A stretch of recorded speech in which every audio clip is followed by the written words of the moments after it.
It would be all too easy for us to consider the Ten Commandments as irrelevant, or maybe less relevant to us who are believers in Jesus. After all, Jesus, the man, was born a few thousand years after they were written. We have a new covenant and are no longer bound by the law, but are living under grace. It's important to note, though, that neither Jesus or the writers of the New Testament dismiss God's law as irrelevant or unimportant. Yes, we have a new and better way, as the writer of the Hebrews tells us. But the new way, our amazing new covenant through Jesus, is not at the expense of what has come before. Paul talks about the glory of our new covenant in 2 Corinthians chapter 3, but in doing so, he also says that old was still glorious. Jesus himself in Matthew 5 tells us that he did not come to abolish the law, but to fulfill the law. The law that God gives to his people is still relevant for us today as 21st century Christians.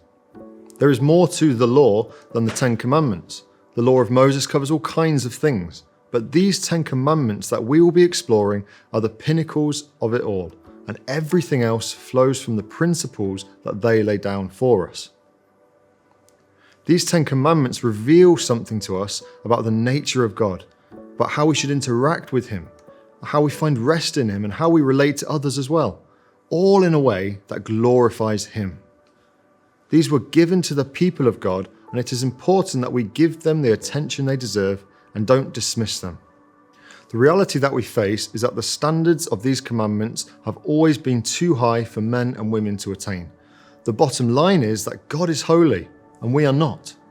We could spend our entire life striving to be good citizens of God's kingdom, trying to reach his holy standard, but we would all fall woefully short.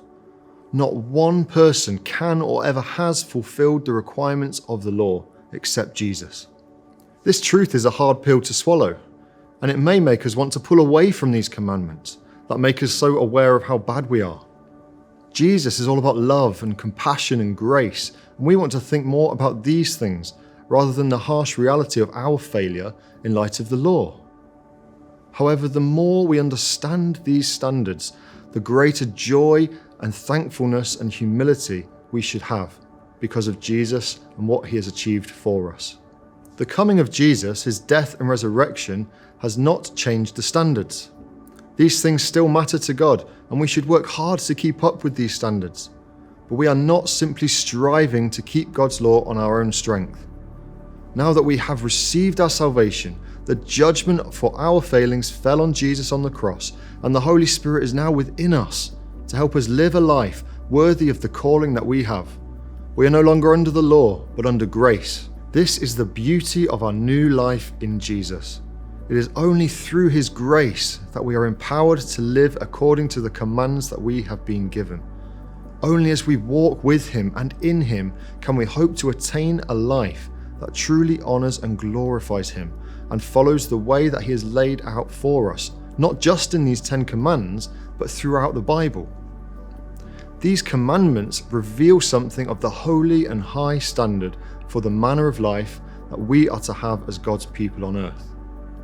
Jesus was and will always be the only man to ever live fully and completely adhering to these standards.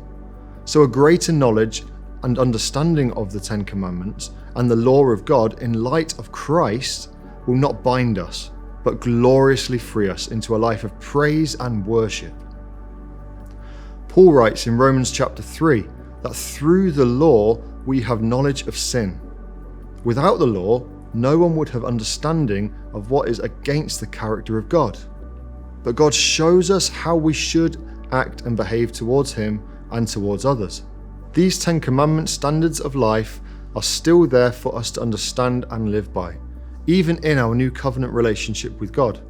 But the joy for us is that we do this out of relationship with him because of the freedom grace gives us. We no longer despair at the impossible standards of the law, but as people who are filled with the Holy Spirit of God, we're enabled to live a life that honors and represents him well. Peter says in his second book in chapter 1 verse 3 that we have been given all we need for life and godliness. It is a combination of word and spirit, both beautifully and graciously given to us, that these commands don't drag us down or make us feel unworthy, but point to a joy-filled life with the Lord of all things, given to us through Jesus because of his love for us. He sets a holy standard and makes a way for us to live by it.